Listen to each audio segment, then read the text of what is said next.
दीदी बोलती है जय श्री राम, क्यों उनको जय श्री राम का अलग अलग लगता है। तो हम लोग हिंदू हैं, अगर हम लोग जय श्री राम और सुंदरकांड, रामायण, दुर्गा पूजा का बंगाल में नहीं करेंगे तो क्या पाकिस्तान में जाके करेंगे? सरकार अगर जीतती है तो ईवीएम हैक नहीं होता है, और जब सरकार हारती है ये तो बोलते हैं ईवीएम हैक हो रहा है। इस बार बदलाव लाना है, ऐसा लोगों ने ठान लिया है। फ्लोटिंग वोट इस बार 20 से 22% है। जो दीदी बोलती है खेला होवे, उनके खिलाफ जनता को और खेला नहीं चाहिए। जनता को विकास चाहिए, रोजगार चाहिए, मान सम्मान चाहिए। पश्चिम बंगाल में अपने कार्यकर्ता पूरे एकदम जोशों में है कि इस बार पश्चिम बंगाल में भाजपा की ही सरकार बनानी है। जहां एक ओर पश्चिम बंगाल में चुनावी घमासान जारी है, वहीं लोकल स्तर के जो नेता हैं वो भी अपनी पूरी तैयारियों में लगे हैं। तो आज हम द कंटाप में आपको स्थानीय जो नेता है उनकी तैयारियां किस तरह से चल रही है ये बताएंगे। दूसरे चरण के मतदान का चुनाव प्रचार का अंतिम दिन है और सभी पार्टियां लगी हुई, तो आपकी तैयारी किस तरह से? हम लोगों की तैयारी है कि जो भी हमारे अमित शाह जी आदेश दे रहे हैं, पार्टी जो हम लोग को निर्देश दिया जा रहा है, पार्टी के निर्देश के अनुसार हम लोग कार्य कर रहे हैं और अधिक से अधिक सीट जीतने के हम लोग प्रयास में। स्थानीय तौर पर तरीके मतलब जो तैयारियां हैं वो किस तरीके की है? तैयारियां जितने भी कार्यकर्ता है सबको अपने अपने कार्य में क्षेत्र में लगा दिया गया है। अपने कार्यकर्ता पूरे एकदम जोशों में है कि इस बार पश्चिम बंगाल में भाजपा की ही सरकार बनानी है और इस दुर्नीति सरकार से मुक्ति पानी है। आज ममता बनर्जी ने अपनी एक नंदीग्राम में जनसभा के दौरान कहा है कि बाहरी लोगों को लाकर यहाँ आतंक फैलाया जा रहा है, इस पर क्या कहेंगे? आतंक तो ममता बनर्जी जी 10 सालों में फैलाई है। विदेश बाहरी से ला करके यहाँ लोगों को यहाँ बसाई, उसके बारे में ममता बनर्जी जी कुछ नहीं कर रहा है। और यहाँ पे बम जो है, बम की मात्रा बहुत ज़्यादा संख्या में आ रहा है। किसके आधार पे आ रहा है? कौन ये इसके जिम्मेवार है?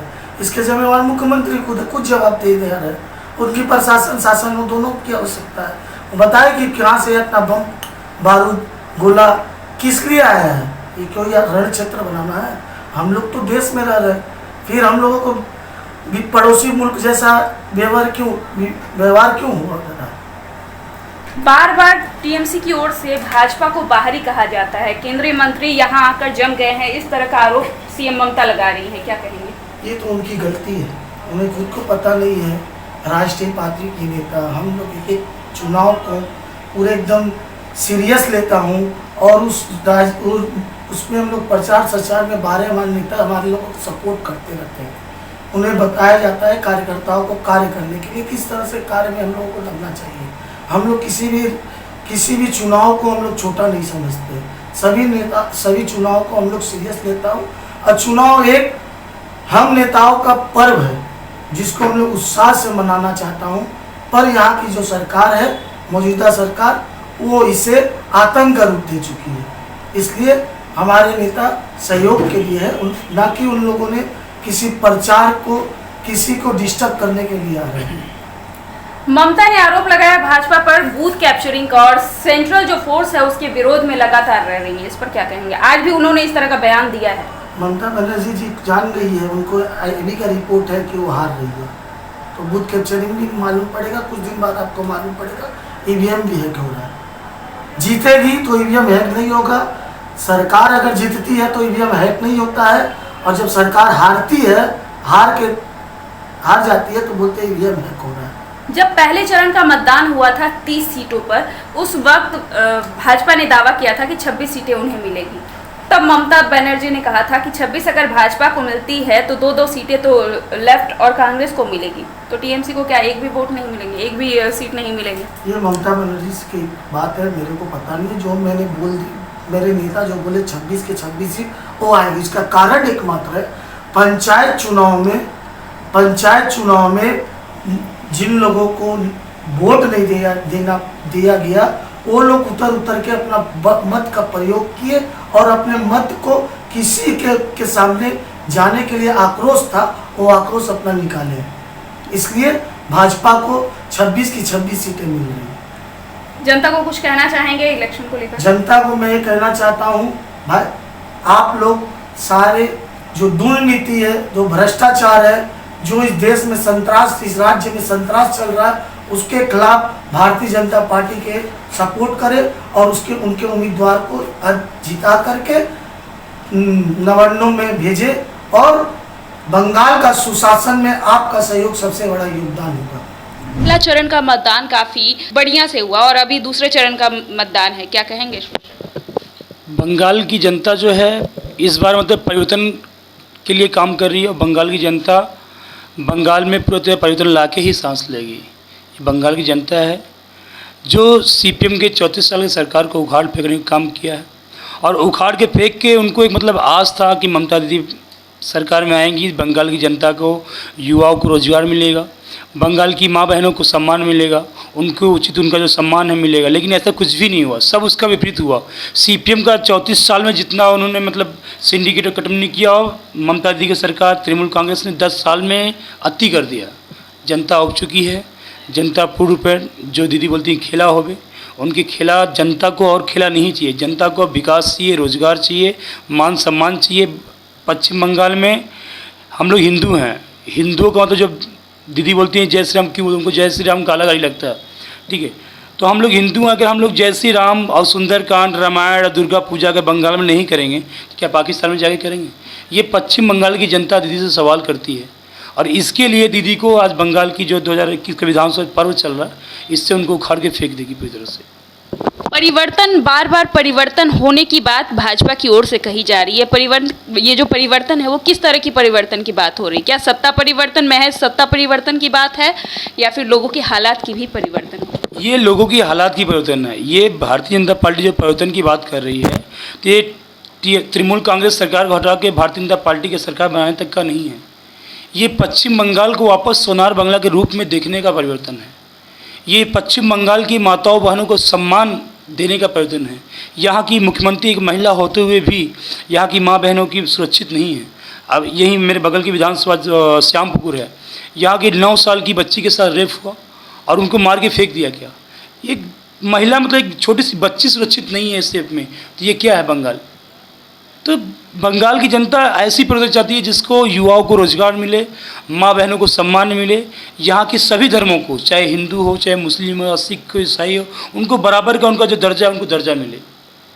हाल ही में दिलीप घोष ने सीएम की साड़ी पर कमेंट किया था, इस पर क्या कहेंगे? देखिए साड़ी ओड़ी अब सबका व्यक्तिगत है। दीदी भी कभी मन से फुटबॉल लुका रही हैं एक महिला को, और जो बॉल लोग लेती थी बोलती हैं कि मोदी बोल्ड।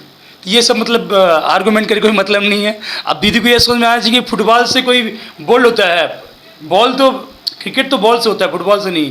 तो दीदी को खुद नहीं पता खेला कैसे होता है और जनता को बोलती है खेला होगा। दीदी को इसमें अमल करना चाहिए। आपने महिला के सम्मान की बात कही, वही मैं कह रही हूँ। दिलीप घोष ने हाल ही में एक महिला सीएम, ठीक है, वो आपका चुनाव प्रचार के दौरान जो जुबानी जंग चलती है वो दूसरी बात है, लेकिन आपने उनके कपड़ों पर कमेंट किया। बाद में उन्होंने कहा कि मैंने जो कहा सही कहा। उन्होंने अपने बयान पर भी एक बार भी निंदा व्यक्त नहीं की। इस पर मैं सवाल, वो तो हम लोग भी बोल रहे हैं कि दीदी सुबह नील सदा साड़ी पहन के और हवाई छोटी चप्पल पहन के उस जनता को चुतिया बनाना चाहती हैं। लेकिन बंगाल की जनता समझ चुकी है कि उनका विकास कहाँ है, बंगाल किस ओर जा रहा है, बंगाल को और अच्छा से कैसे कौन सी सरकार दे सकती है। भारतीय जनता पार्टी जो राष्ट्रीय पार्टी है, ये राष्ट्र के लिए सोचती है। बंगाल जैसे दीदी बोलती हैं कि यूपी, बिहार, मारवाड़ी जो भी ये लोग सब बाहरी है। अभी दीदी का एक और चीज़ सुनी होगी आपकी, वो बोली कि उत्तर प्रदेश से तिलकधारी यहाँ पे आए हुए हैं, सब बाहरी लोग आए हुए हैं बंगाल चुनाव लड़ाने। तो हम लोग पहले, सबसे पहले हम लोग को गर्व होता है हम लोग हिंदुस्तानी हैं, बाद में बंगाली, बिहारी, यूपी, मारवाड़ी में बाद में। पहले हम लोग को गर्व की बात थी कि हम लोग हिंदुस्तानी है और हिंदुस्तान में हर एक इंसान को स्वतंत्र रूप से अपनी बात रखने की आज़ादी है। तो इसमें बाहरी और उसका कोई मतलब ही नहीं है। कितना मतलब बहुमत, कितना सीट बंगाल में भाजपा को मिलेगा, इसका मतलब तैयारियां कैसी चल रही है और आपका अंदाजा क्या है, कितनी सीटें जीतेगी भाजपा? देखिए जैसे हमारे गृह मंत्री अमित शाह जी बोलते हैं कि, और हम लोग का भारतीय का स्लोगन भी है, अब की बार 200 पार, ठीक है। अब 200 पार जाए नहीं जाए वो तो नहीं बोल सकते, लेकिन मैं इतना आपको लिख के जरूर दे सकता हूँ कि भारतीय जनता पार्टी पश्चिम बंगाल में पूर्ण बहुमत से सरकार बना रही है और यहाँ से तृणमूल कांग्रेस की विदाई बंगाल की जनता करना निश्चित है। और अभी जो एक चरण का चुनाव हुआ है उसका जो मतदान का परसेंटेज है 80%, वो मतलब भाजपा के लिए बहुत ही सुखदायक है और बंगाल की जनता पूर्ण रूप में परिवर्तन के रूप में वोट कर रही है। जनता को कुछ कहना चाहेंगे वोट से पहले? जनता के लिए यही कहना चाहेंगे, दीदी जो गोली और तंत्र के गुंड जो 2011 के चुनाव में दीदी आई थी, मतलब तृणमूल कांग्रेस जब सरकार में आई थी, दीदी ने अपने घोषणा पत्र में एक बात कही थी कि हम जब बंगाल में चुनाव में मतलब जीत के आएंगे तो बंगाल में जो बंद पड़े कल कारखाने उनको चालू करेंगे। लेकिन दीदी ने ऐसा कुछ नहीं किया। चालू क्या किया? गोली और बम बनाने का कारखाना चालू किया। तो दीदी अपने जो गोली और बम बनाने का कारखाना चालू किया उससे जनता को बहुत डरना चाहती है। जगह गोली मार देंगी, भारतीय जनता पार्टी का को मार के लटका देंगी। तो बंगाली जनता से यही मेरा हाथ जोड़ निवेदन है कि आप लोग उनकी गोली टर्न से डरिए नहीं। आपका अपना मत है, आप उसका अधिकार है, आप किसी से मत डरिए नहीं। भाजपा, टीएमसी, तृणमूल कांग्रेस, किसी में डरिए। आपका मतदान आपका अधिकार है। आप कहाँ देंगे अपने मन में रखिए। जैसे मोदी जी बोले हैं चुपे चाप कमल छाप, तो आपके मन में क्या है? अपने मतदान केंद्र में सुबह सुबह 10 बजे से पहले अपने मतदान केंद्र में जाएँ और अपने मत का प्रयोग करें। बस यही जनता से अपील है। जय हिंद, वंदे मातरम। मैं आकाश मिश्रा, जिला साकू पश्चिम मंडल का युवा का अध्यक्ष। आपका दूसरा चरण का मतदान नजदीक है, क्या कहेंगे? जी, मैं एक ही बात पर केंद्रित करना चाहूँगा कि जैसे फ्लोटिंग वोट अपना कम होता था, 5 से 7% होते थे, मतलब स्विंग क्या करना है उस हिसाब से मतगणना बदलेगी। इस बार बदलाव लाना है, ऐसा लोगों ने ठान लिया है। फ्लोटिंग वोट इस बार 20 से 22% है। कई परसेंटेज इसका सीपीएम से आएगा, कई कांग्रेस से आएगा। लोग त्रस्त हो गए हैं बंगाल में कांग्रेस के शासन से, उसके बाद सीपीएम और अब टीएमसी के शासन से। तो ये जो स्विंग वोट है इसको हम लोग कैप्चर करने के लिए लोगों तक अपनी बात सेंट्रल गवर्नमेंट की हो, स्टेट में क्या दुर्नीतियाँ चल रही है उसको प्रकाशित करने की हो, या स्थानीय लेवल में जो समस्याएं, मूलभूत समस्याएं हैं और उसके आगे में क्या उसकी रूपरेखा है, हमारी सरकार आने पर क्या करेगी या करना चाहेगी और लोगों को किस तरह लाभान्वित करेगी। बंगाल को फिर से वो सोनार बंगाल बनाने का सपना हमारे केंद्रीय निर्देश के अनुसार मोदी जी के शासन में हम लोग बंगाल में करेंगे, ऐसा हमारा दृढ़ विश्वास है। और लोग अपने मन को जो बना चुके हैं उसको वोटों में केंद्रित करेंगे, उसको बदलेंगे। ये जो सीआरपीएफ वगैरह जो दिया जा रहा है लोगों के लिए, एक जो ज़्यादा वोटिंग पैटर्न हुआ है फर्स्ट फेज में, यही देखने को मिला है कि ये जो सुरक्षा लोगों को मिली है, अपने मन की व्यथा को वो अभिव्यक्त कर रहे हैं वोटों के द्वारा। बीजेपी कम से कम 210 सीट पा रही है इस बार। धन्यवाद।